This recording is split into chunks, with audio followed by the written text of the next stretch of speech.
Bismillahirrahmanirrahim. Assalamualaikum warahmatullahi wabarakatuh. Salam sejahtera untuk kita semua. Baik, kita kembali lagi dalam pelajaran kali ini membahas mengenai etika dan hukum farmasi.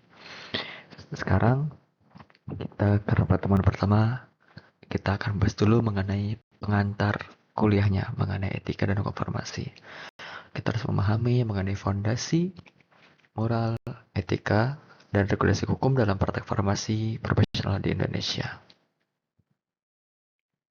Jadi, mengapa etika dan hukum farmasi penting dalam farmasi? Jadi, itu lebih dari sekedar obat. Farmasi itu nggak hanya ngomongin meracik dan distribusi obat. Jadi, farmasi juga mencakup tanggung jawab sosial, moral, dan profesional yang berdampak langsung pada keselamatan jiwa manusia. Dan, ada resiko kesalahan fatal apabila asal-asalan dalam praktek kefarmasian. Kesalahan dalam praktek farmasi, baik sengaja maupun tidak, dapat berakibat fatal bagi pasien dan masyarakat luas.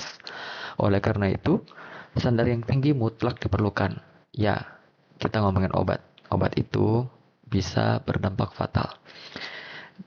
Oleh karena itu, pedoman praktek profesional, etika dan hukum menjadi dua pilar utama yang memandu setiap keputusan apoteker, dari pemberian farmasi obat hingga penganan resep yang meragukan. Sebelum kita lanjut, kita harus tahu dulu definisi dari moral. Moral itu adalah prinsip dan aturan yang mengatur perilaku benar dan salah secara pribadi. Moral tumbuh dari dalam diri seseorang dan sangat dipengaruhi oleh latar belakang, budaya, agama, dan pengalaman hidup individu. Ini sifatnya subjektif. Nah, apa yang dianggap benar oleh seseorang belum tentu sama bagi orang lain. Meskipun demikian, moral menjadi kompas internal yang memandu seseorang dalam bertindak. Contohnya apa? Kejujuran seorang apoteker dalam menyampaikan informasi efek samping obat kepada pasien, meskipun informasi tersebut mungkin mengkhawatirkan pasien. Karakteristik moral, yang pertama bersumber dari nilai pribadi dan keyakinan. Yang kedua, dibentuk oleh budaya, agama, dan norma sosial. Yang ketiga, bersifat internal dan subjektif. Yang keempat, tidak selalu tertulis secara formal dan menentukan niat dan motivasi bertindak. Lanjut. Sekarang kita bahas mengenai etika. Apa itu etika?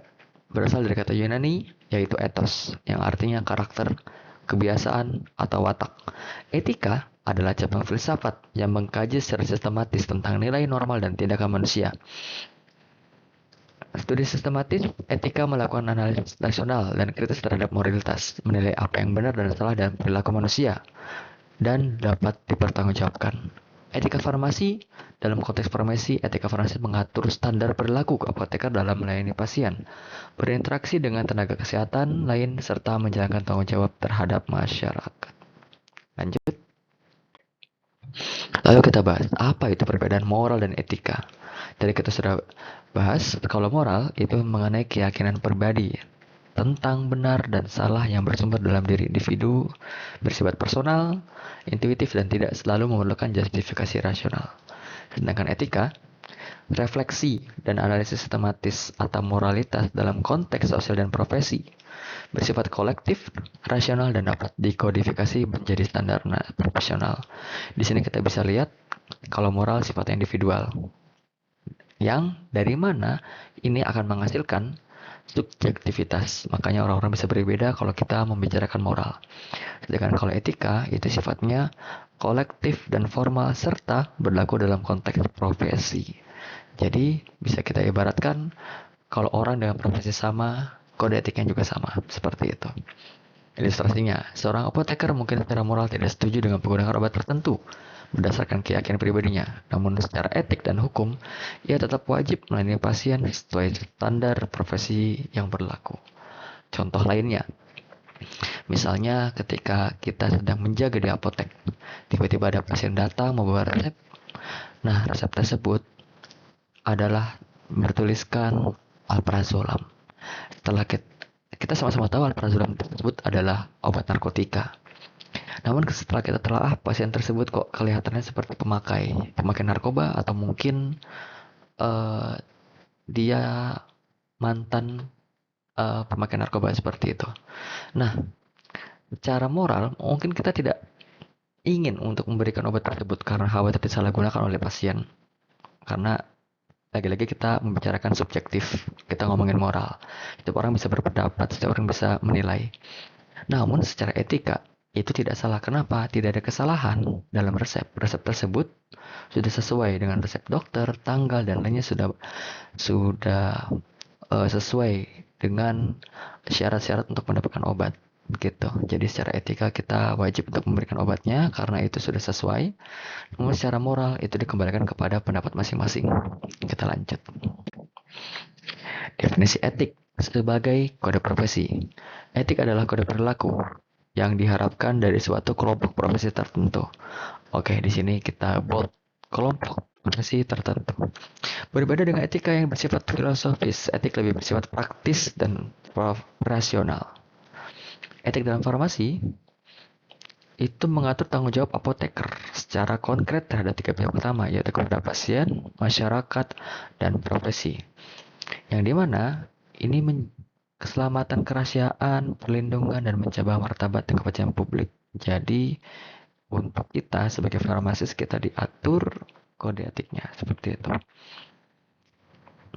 Nah, kode etik apoteker Indonesia yang diterbitkan oleh IAI. IAI ini singkatan dari Ikatan Apoteker Indonesia, mengatur secara eksplisit kewajiban dan menjaga kerahasiaan informasi medis pasien. Kita lanjut ke definisi hukum. Jadi ada aturan mengikat. Hukum adalah aturan yang dibuat dan ditegakkan oleh negara untuk mengatur perilaku masyarakat. Berbeda dengan norma sosial, hukum bersifat wajib dan pelanggarannya dapat dikenai sanksi resmi berupa denda, pencabutan izin, hingga pidana penjara. Tergantung dari masalahnya. Lanjut mengenai perlindungan masyarakat. Ya, hukum farmasi secara khusus dirancang untuk melindungi masyarakat dari risiko penyalahgunaan obat, pemalsuan produk farmasi, dan praktek profesional yang tidak bertanggung jawab di seluruh rantai distribusi obat. Seperti diketahui, banyak obat-obat palsu yang beredar di luar sana. Oleh karena itu, negara mengeluarkan hukum yang dimana jika ada orang yang sengaja untuk mengedarkan obat palsu, maka bisa dikenai sanksi seperti itu. Termasuk orang yang dengan sengaja membuat obat palsu tersebut. Itu dalam rangka untuk melindungi masyarakat. Lanjut, otoritas negara. Di sini negara melalui lembaganya, yaitu Badan POM, Kementerian Kesehatan, dan aparat hukum bertanggung jawab untuk memastikan setiap peraturan di bidang farmasi ditegakkan secara konsisten dan adil. Kita bahas perbedaan hukum dan etika. Hukum itu bersifat formal dan wajib, jadi mengikat seluruh warga negara tanpa terkecuali. Pelanggaran bisa dikenai sanksi tegas seperti pidana, penjara, denda uang, atau pencabutan izin praktik. Etika itu bersifat sukarela dan moral. Dilandasi oleh kesadaran profesional, sanksi pelanggaran etika berupa teguran, skorsing, keanggotaan profesi, atau tekanan sosial dari komunitas. Dan termasuk edukasi. Itu tergantung dari Ikatan Apoteker Indonesia. Irisan keduanya. Jadi banyak tindakan sekaligus melanggar hukum dan etika. Sebagai contoh, memberikan obat keras tanpa resep dokter. Ini adalah pelanggaran hukum sekaligus pelanggaran kode etik apoteker. Jadi seperti kita ketahui, obat keras itu harus dengan resep dokter. Jadi kita sebagai apoteker tidak boleh memberikan obat tanpa resep dokter. Lanjut. Undang-undang yang berkaitan dengan farmasi di Indonesia. Jadi pertama adalah Undang-Undang Nomor 8 Tahun 1999 ini mengenai perlindungan konsumen. Ya, jadi perlindungan konsumen ini itu mencakup juga obat di dalamnya. Jadi kita harus melindungi konsumen. Yang kedua adalah Undang-Undang Nomor 35 Tahun 2009 terkait penggolongan narkotika, distribusi, pengguna narkotika, karena jika melanggar dapat dikenai hukum pidana yang berat. Seperti kita ketahui, narkotika dan psikotropik itu sangat bahaya jika disalahgunakan. Lanjut, kita ke Undang-Undang Nomor 36 Tahun 2009 terkait Undang-Undang Kesehatan. Ini adalah landasan hukum utama sistem kesehatan nasional termasuk pengaturan standar kefarmasian, keamanan obat, dan kewenangan tenaga kesehatan. Ini kesehatan secara umum. Jadi mungkin dokter juga masuk di dalamnya, perawat di dalamnya gitu. Kita juga ada peraturan terkait kefarmasian, yaitu PP nomor 51. Kapan-kapan kita bahas. Lanjut mengenai regulasi Badan POM. Jadi Badan POM di sini yang akan mengatur registrasi, pengujian izin edar, dan pengawasan distribusi di seluruh wilayah Indonesia. Kita lanjut. Baik, kita mulai ke sejarah singkat. Jadi dari zaman kuno, berawal dari peradaban Babilonia dan Mesir kuno, resep obat tertentu ditemukan dalam tablet tanah liat berusia 4000 tahun lamanya. Dunia Arab kemudian menyempurnakan informasi pada abad ke-8 hingga ke-13. Lalu pada abad ke-13, pemisahan resmi profesi apoteker dari dokter terjadi di Eropa. Jadi perlu kita ketahui, dulu dokter itu selain mendiagnosa juga dokter memberikan obat, meracik obat. Namun kesini-sini itu dipisah karena ngomongin obat itu harus dipisahkan dan menjadi apoteker seperti itu. Itu menjadi menandai lahirnya profesi apoteker sebagai disiplin ilmu dan praktek sendiri dengan standar etika yang mulai terbentuk. Pada abad ke-20, tragedi obat thalidomide tahun 1950 yang menyebabkan cacat lahir mendorong regulasi ketat di seluruh dunia. Hukum farmasi modern lahir dari pelajaran tragis ini demi melindungi konsumen. Jadi lagi-lagi itu untuk melindungi konsumen, seperti itu. Baik, kita lanjut ke contoh kasus pelanggaran. Jadi kasus nyata yang tadi saya sebutkan terkait penjualan obat palsu. Ini bisa menyebabkan keracunan massal dan ditemukan di berbagai wilayah di Indonesia. Itu bisa mengancam jiwa. Apoteker memberikan resep tanpa memeriksa dokter. Itu bisa melanggar kewenangan klinis. Jadi kita tidak boleh memberikan resep. Apoteker hanya boleh memberikan kopi resep. Seperti itu. Itu pun juga kopi resep kan dari resep. Yang ketiga mengenai penyimpanan narkotika dari apotek yang dimana bisa menyuruhkan masyarakat luas dan promosi obat keras tanpa izin kepada masyarakat umum melalui media sosial. Jadi kita tidak boleh sembarangan mempromosikan obat keras. Dampaknya apa? Jika melakukan hal tersebut, yang pertama bisa pencabutan SIPA. SIPA itu singkatan dari Surat Izin Praktek Apoteker secara permanen. Nah, lalu ada denda administratif, bisa denda penjara, dan juga pemecatan dari anggota IAI. Kita bahas kode etik apoteker Indonesia. Jadi di sini kita dinaungi oleh IAI, yaitu Ikatan Apoteker Indonesia, itu singkatan. Di situ kita kode etika itu membahas mengenai keselamatan pasien, kerahasiaan informasi, standar profesi, dan pengembangan diri. Jadi di sini kita sebagai apoteker harus benar-benar memahami keselamatan pasien. Jadi jangan sampai kita melakukan sesuatu di mana dapat berdampak kepada kesehatan pasien dan kerugian pasien. Yang kedua mengenai kerahasiaan informasi. Tentu saja, jadi setiap kali kita melakukan pelayanan informasi obat atau konseling, maka kita harus benar-benar menjaga kerahasiaan dari pasien tersebut. Tidak boleh dibocorkan. Dan standar profesi, jadi setiap apoteker mempunyai standar profesi yang sama. Yang keempat, mengenai pengembangan diri. Tentunya sebagai apoteker, kita tidak boleh stay di situ saja. Kita harus terus update ilmu. Sehingga kita bisa mengembangkan diri kita untuk memberikan pelayanan terbaik kepada masyarakat. Oke, prinsip etika dalam farmasi ada 4. Yang pertama adalah beneficence, yaitu berbuat baik. Yang kedua adalah justice, yaitu mengenai keadilan. Yang ketiga adalah non-maleficence, yaitu tidak membahayakan. Yang keempat adalah autonomi, menghormati otonomi. Pasien berhak mendapatkan informasi lengkap dan membuat keputusan sendiri tentang pengobatannya. Oke, ini adalah prinsip-prinsip etika dalam farmasi. Mahasiswa bisa baca sendiri, namun poinnya adalah kita melakukan semuanya itu demi masyarakat dan pasien. Kita lanjut. Tanggung jawab apoteker dan dalam etika dan hukum. 1. Informasi obat yang benar.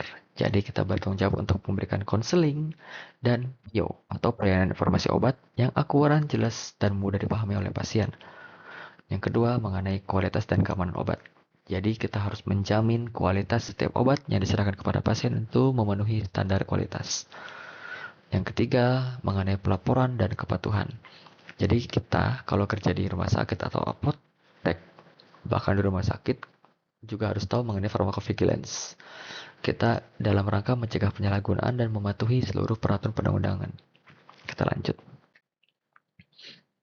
Mengenai regulasi dan pengawasan obat di Indonesia, kita di Indonesia ini ada Badan POM, singkatan dari Badan Pengawas Obat dan Makanan. Ini adalah lembaga pemerintah non-kementerian yang punya otoritas penuh dalam mengawasi keamanan obat dan makanan di Indonesia. Jadi Badan POM itu ada yang di tingkat nasional, ada yang di tingkat provinsi. Itu gunanya untuk memastikan pengawasan secara menyeluruh. Nah, di sini ada pra pemasaran, pasca pemasaran, dan penindakan. Jadi di sini kalau misalnya kita punya produk baru, maka kita harus daftar ke Badan POM. Jadi apalagi kalau obat baru tersebut sifatnya paten atau baru pertama kali ditemukan, itu harus dilakukan uji klinis, registrasi, dan pemberian isi edar. Uji klinis ini cukup ribet, kita tidak bahas di sini. Untuk pasca pemasaran, jadi setelah sudah dipasarkan, itu harus diawasi distribusinya. Jangan sampai nanti ada distribusi yang melanggar aturan. Seperti itu. Dan harus dipantau secara berkelanjutan. Penindakan yaitu penerikan obat berbahaya dari peredaran. Jadi apabila ada obat yang berbahaya atau terindikasi berbahaya, maka wajib ditarik atau di-recall. Itu demi apa? Demi pasien lagi. Kita lanjut. Peran etika dan hukum dalam pengembangan farmasi. Jadi terkait inovasi bertanggung jawab, hak kekayaan intelektual atau HAKI, dan transparansi akuntabilitas. Jadi untuk memastikan bahwa setiap inovasi obat melewati proses uji klinis dan transparan sehingga keamanan pasien selalu terjaga. Dan hukum farmasi juga melindungi HAKI melalui sistem paten yang mendorong investasi riset kerangka ini menyeimbangkan hak inovator dengan aksesibilitas obat bagi masyarakat luas. Jadi, satu hal yang mahasiswa harus tahu, ada perbedaan antara paten dengan obat branded. Dalam masyarakat luas, masyarakat kita sering bilang obat bermerek itu adalah obat paten. Padahal tidak. Obat paten itu mempunyai makna obat yang baru pertama kali ditemukan oleh penemu, jadi diberi hak kekayaan intelektual. Jadi tidak boleh ada yang boleh menjual atau meniru penemuan tersebut selama 20 tahun. Jadi selama 20 tahun tersebut itu hak khusus bagi si penemu tersebut untuk menjual dan lainnya. Nah, namun setelah lebih dari 20 tahun, maka itu sudah boleh dibuat generiknya seperti itu. Jadi, itu adalah perbedaan antara brand dengan paten. Kalau brand itu hanyalah bermereknya saja seperti itu. Jadi, itu kita sebagai apoteker harus tahu bedanya antara paten dengan bermerek. Kita lanjut. Tantangan etika dan hukum di era modern. Jadi, yang pertama, ancaman yang berkembang. Ada obat palsu dan ilegal. WHO memperkirakan 10% obat di negara berkembang adalah palsu.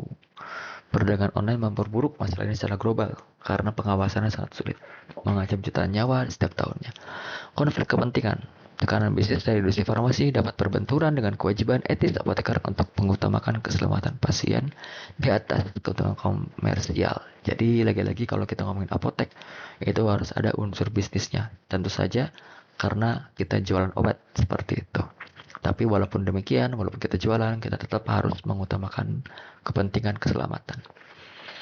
Lalu mengenai tantangan teknologi, di sini ada telefarmasi dan e-resep. Kebetulan baru-baru ini ada mahasiswa saya yang ingin meneliti terkait telefarmasi. Ini adalah topik yang bagus karena perkembangan layanan farmasi digital menimbulkan pertanyaan baru tentang verifikasi identitas, keabsahan resep elektronik, dan keamanan data medis pasien. Dan tentunya dengan telefarmasi juga ada keuntungan sebetulnya. Misalnya memudahkan pasien dalam akses obat dan lainnya. Tentunya zaman itu maju, kita harus bisa mengikuti zaman seperti itu. Dan terkait kecerdasan buatan atau AI.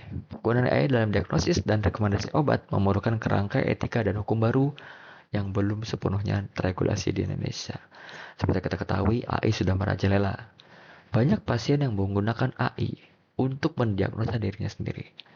Nah, itu tidak menggantikan diagnosa oleh dokter. Jadi, baiknya tetap bertemu dengan dokter dan konsultasi langsung. Karena kita tidak bisa selalu kita mengandalkan AI. Begitu juga dengan apoteker. Kita lanjut. Dimulai studi kasus, implementasi etika dan hukum dalam praktik. Kasus yang pertama, permintaan obat tanpa resep. Seorang pelanggan meminta antibiotik tanpa resep dokter dengan alasan mendesak. Apoteker wajib menolak berdasarkan etika dan hukum kesehatan, namun tetap memberikan edukasi dan menuju ke dokter terdekat. Menunjukkan keseimbangan antara empati dan ketegasan profesional. Jadi sama-sama kita tahu antibiotik itu adalah obat keras dan tidak boleh diberikan tanpa resep dokter karena berdampak kepada resistensi obat. Itu sangat bahaya sekali. Karena apabila sudah resistensi, maka pasien tersebut akan sulit diobati oleh antibiotik. Kita lanjut. Keluhan efek serius. Pasien melaporkan reaksi alergi parah setelah mengkonsumsi obat yang diresepkan. Apoteker berkewajiban secara hukum dan etis untuk mendokumentasi kejadian ini, memberikan pertolongan pertama, menghubungi dokter, penulis resep, dan melaporkan ke sistem pharmacovigilance Badan POM. Jadi, apabila kita sedang menangani pasien, kita mengetahui ada reaksi alergi, maka kita harus segera melaporkan hal tersebut. Nah, tentunya kita sebagai apoteker juga harus tahu apa yang dilakukan. Kita jangan sampai kita melakukan hal-hal yang memperparah keadaan. Nah, ada baiknya dalam kondisi seperti ini kita langsung menghubungi dokter dan menyarankan untuk pergi ke IGD terdekat karena perlu penanganan khusus karena hal tersebut serius. Lanjut ke kasus ketiga, distribusi obat regulasi ketat. Apotek menerima pesanan narkotika dalam jumlah tidak wajar dari klinik.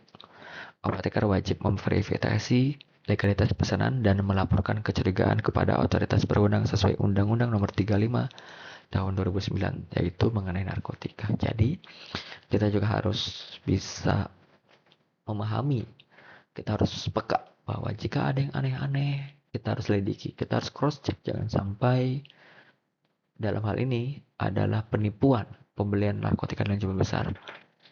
Jadi kita harus benar-benar peka dalam hal ini. Oke, kesimpulannya, etika dan hukum bukan sekedar formalitas akademis. Keduanya adalah fondasi utama dalam praktik farmasi yang profesional, aman, dan bermartabat. Tanpa pemahaman mendalam tentang keduanya, seorang apoteker tidak dapat menjalankan perannya secara penuh tanggung jawab. Kita harus pahami perbedaan konsep moral, etika, etik, dan hukum. Itu cakupan yang berbeda. Terapkan dalam praktek. Dan kita juga harus mengerti regulasi. Oke, ini adalah poin kuncinya mengenai moral, yaitu panduan internal berbasis pribadi, etika, analisis sistematis perilaku profesional, etik, kode praktis perilaku profesi, hukum, aturan negara yang mengikat dengan sanksi, undang-undang farmasi, melindungi pasien dan profesi, Badan POM, pengawas keamanan obat nasional. Integritas apoteker adalah kunci kepercayaan publik terhadap sistem kesehatan. Baik, terima kasih sudah stay tune pada kuliah kali ini. Jadi mari kita berdiskusi.